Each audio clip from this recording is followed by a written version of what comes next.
Hello, मेरा नाम अभिषेक कुमार है और मैं यहाँ पे हेलसिंकी फिनलैंड में हूँ। यहाँ पे मैं आज आया हूँ यहाँ की लाइब्रेरी दिखाने के लिए।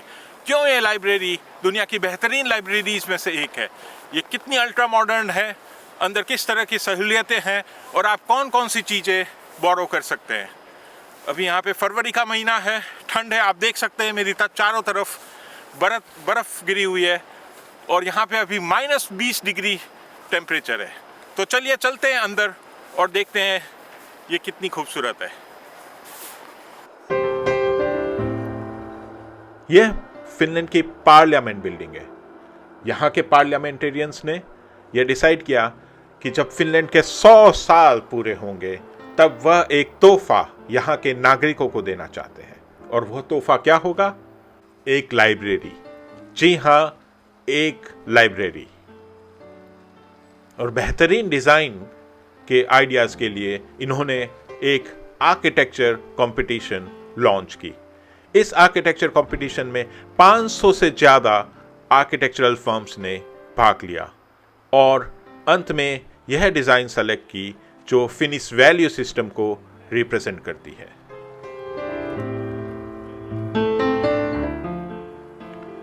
और 2015 में इन्होंने काम शुरू किया और मात्र 3 सालों में पूरी लाइब्रेरी बनकर तैयार हो गई। और जब इसका नाम के सिलेक्शन की बारी आई तब यहाँ के पार्लियामेंटेरियंस ने यह डिसाइड किया कि ये किसी व्यक्ति के नाम पे इस लाइब्रेरी का नामकरण नहीं करेंगे।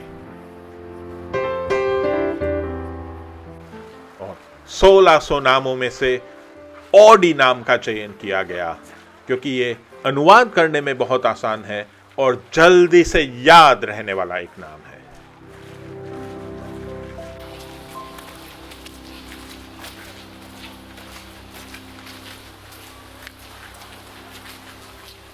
यहां पे एलिवेशन में लकड़ी का प्रयोग हुआ है जो फिनिश ट्रेडिशनल आर्किटेक्चर में काफी यूज होता है और ये काफी एक मॉडर्न और फ्यूचरिस्टिक डिजाइन वाला बिल्डिंग है।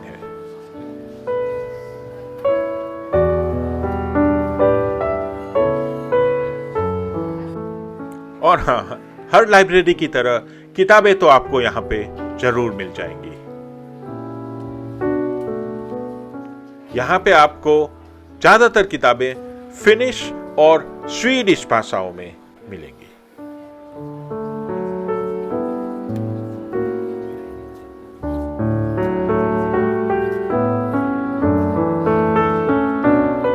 बाकी विकसित देशों की तरह यहाँ पर भी अपनी मातृ और राष्ट्रीय भाषा पर ज्यादातर जोर दिया जाता है। हालांकि पिछले कुछ सालों में अंग्रेजी का प्रयोग बढ़ा है।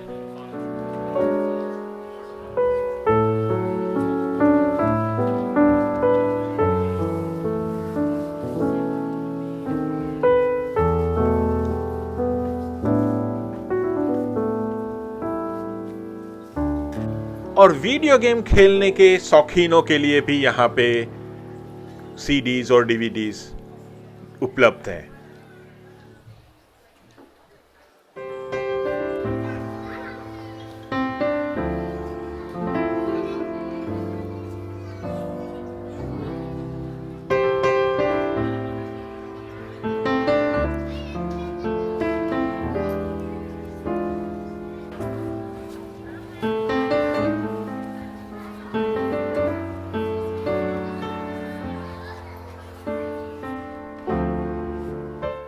ये देखिए कितना अच्छा व्यू है पढ़ने के लिए।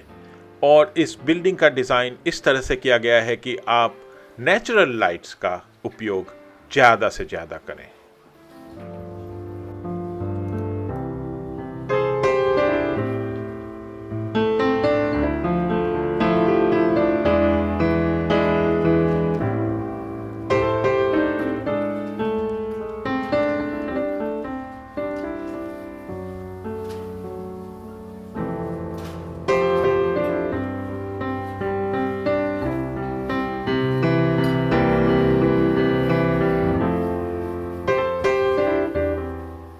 और यहाँ पे मैं कोने पे ऊपरी छोर पे इस बिल्डिंग पे आया हूँ और यहाँ से पार्लियामेंट बिल्डिंग साफ दिखता है।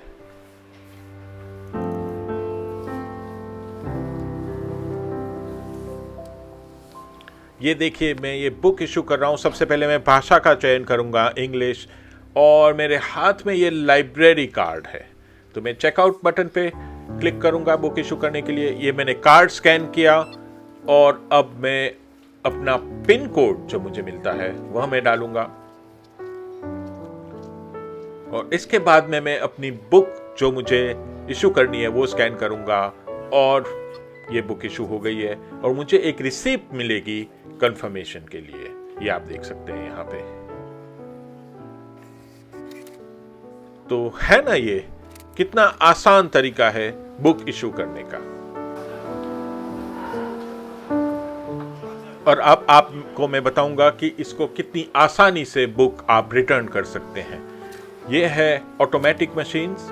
इसमें मैं भाषा सेलेक्ट कर रहा हूं और मैंने चेक इन की का बटन क्लिक किया और ये बुक मैंने कन्वेयर बेल्ट पे रख दी है। और ये बुक जो है अपने आप अपने रोबोटिक डिपार्टमेंट में चली जाएगी, जहां से एक रोबोट इसको उठा के अपनी जगह पे रख लेगा। और ये मुझे इसकी रिसिप्ट मिल गई है। ये कंफर्म करती है कि मैंने अपनी बुक इसको लौटा दी है।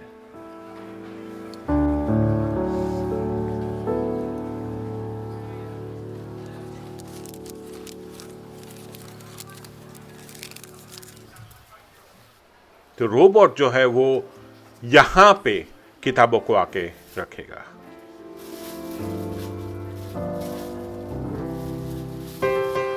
तो हर लाइब्रेरी में किताबें तो होंगी ही, और उसके साथ साथ कुछ और चीजें। लेकिन ये लाइब्रेरी काफी यूनिक इसलिए है क्योंकि यहाँ पे जो एक्टिविटीज दूसरी होती हैं वह काफी मजेदार है। मैं आपको एक एक करके हर जगह ले चलता हूं, चलिए।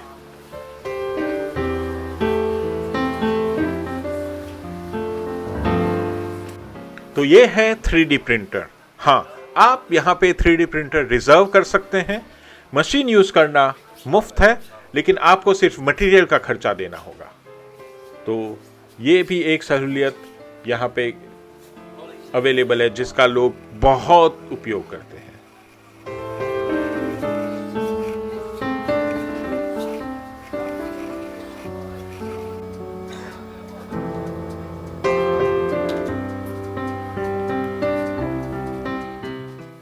ये लेजर कटिंग मशीन्स हैं, और वाह, ये देखिए कितने अच्छे खूबसूरत खिलौने लेजर कटिंग मशीन से यहाँ पे लोगों ने बनाए हुए हैं।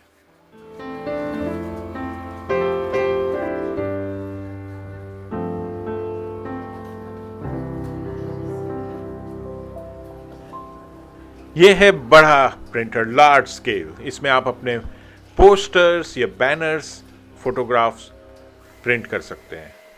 वाह, मैं भी सोच रहा हूं कि मैं अपना एक बड़ा पोस्टर प्रिंट करूं यहां पे।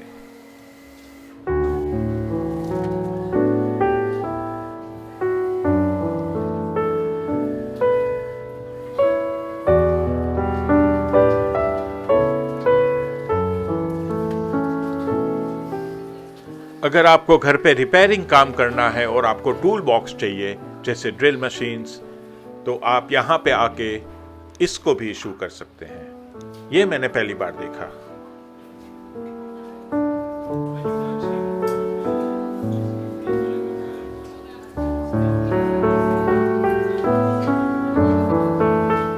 प्रोफेशनल क्वालिटी के हाई एंड गिटार्स भी आप यहां से इशू करवा सकते हैं। है ना मजेदार बात।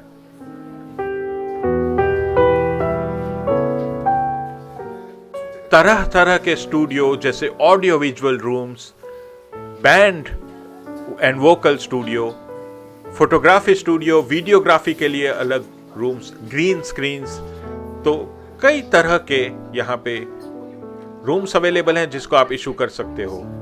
और ये भी काफी एक यूनिक चीज है कि जो जनरली एक यूनिवर्सिटी में ये सुविधाएं होती हैं, यहाँ के आम नागरिकों के लिए आसानी से उपलब्ध है। इन सब रूम्स का अंदर से शूटिंग करना मना है, इसलिए मैं आपको इसकी अंदर से वीडियोग्राफी नहीं दिखा सकता।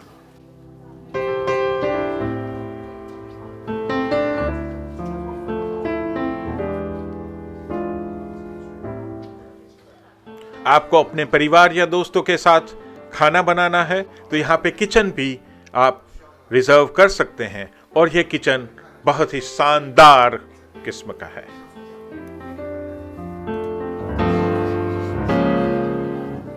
यह एक को-वर्किंग स्पेस भी है।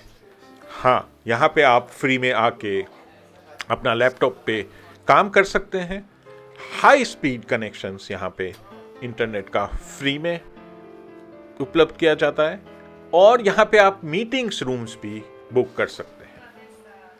और अगर आपके लिए पार्टीज हैं या बर्थडे पार्टी हो गई या कोई स्पेशल ओकेजन के लिए भी आप यहाँ पे कमरे रिजर्व कर सकते हैं। और इतनी सारी एक्टिविटीज है तो पूरा दिन यहाँ पे चला ही जाता है, तो नो डाउट भूख लगना नॉर्मल है। और यहाँ पे 3 बड़े बड़े अलग अलग किस्म के रेस्टोरेंट्स हैं जहाँ पे आप अपना खाना खा सकते हैं। ये देखिए, अभी रेस्टोरेंट ओपन होने की तैयारी है।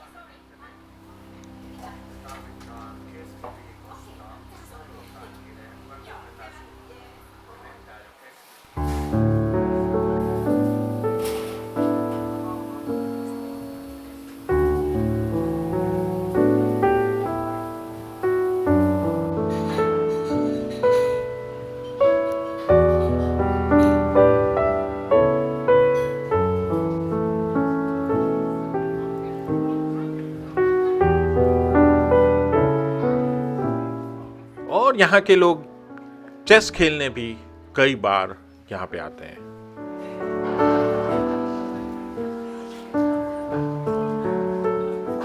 ये ओपन स्क्रीनिंग ऑडिटोरियम है यहाँ पे, जहाँ पे इवेंट्स होते रहते हैं और फुटबॉल मैचेस भी दिखाए जाते हैं, आइस हॉकी मैचेस। और सबसे यूनिक बात है कि यहाँ पे एक सिनेमा हॉल भी है। जी हाँ, 250 लोगों के लिए इस लाइब्रेरी के अंदर एक छोटा सा सिनेमा हॉल है जहाँ पे एजुकेशनल फिल्म्स और आर्ट फिल्म्स लगती हैं।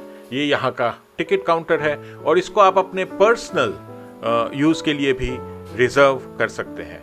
तो लाइब्रेरी के अंदर सिनेमा भी, वाह।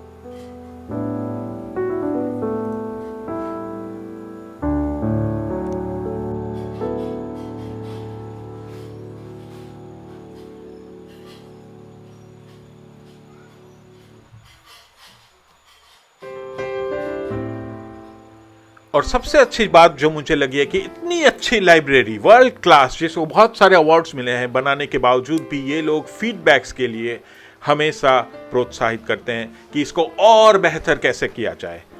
इस स्पिरिट को सलाम है।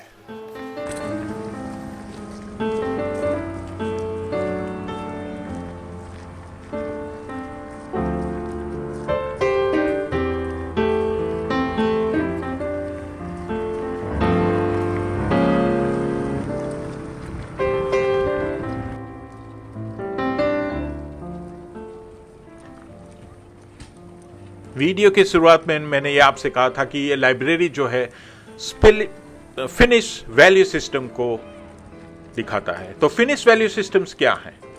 वेल, आपने ये नोटिस किया होगा कि मेरा कहीं पे भी किसी ने कोई चेकिंग नहीं की। जी हाँ, नो सिक्योरिटीज। मैं अंदर तक अपना बैग को ले जा सकता हूँ। किसी ने मुझे आई कार्ड के लिए नहीं पूछा है, और ना ही किसी ने कहा है कि आप अपना बैग लॉकर रूम में रख लीजिए। सोसाइटी जो है वो ट्रस्ट के ऊपर आधारित है। तो ये जो ट्रस्ट है, एक दूसरे पे विश्वास है, यही इसकी एक स्पिरिट है। दूसरा जो बड़ा है वो है डेमोक्रेसी, मतलब कि एक फ्री एक्सेस सबके लिए। आप किसी भी जात पात, धर्म, जेंडर से हो, कोई फर्क नहीं पड़ता। कोई भी आदमी यहाँ पे आ सकता है और इन सारी सुविधाओं को उपयोग कर सकता है। तो ये जो चीज है वो काफी यूनिक बनाती है फिनलैंड को, जो आपको शायद ही और किसी देश में देखने के लिए मिलेगी। ट्रस्ट, विश्वास।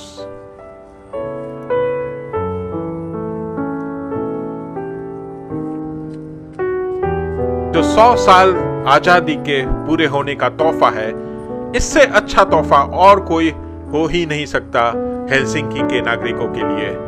क्या बात है पार्लियामेंटेरियंस और यहाँ की गवर्नमेंट। Well done Finland.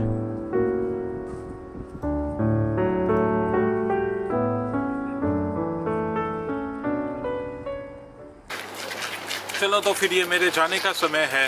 मुझे उम्मीद है ये आपको काफ़ी पसंद आया होगा। अब मैं अंदर जाऊंगा और बहुत सारी अच्छी अच्छी किताबें मैंने देखी है तो मैं उनको पढ़ के आता हूँ। मिलते हैं नेक्स्ट एपिसोड में। Good bye.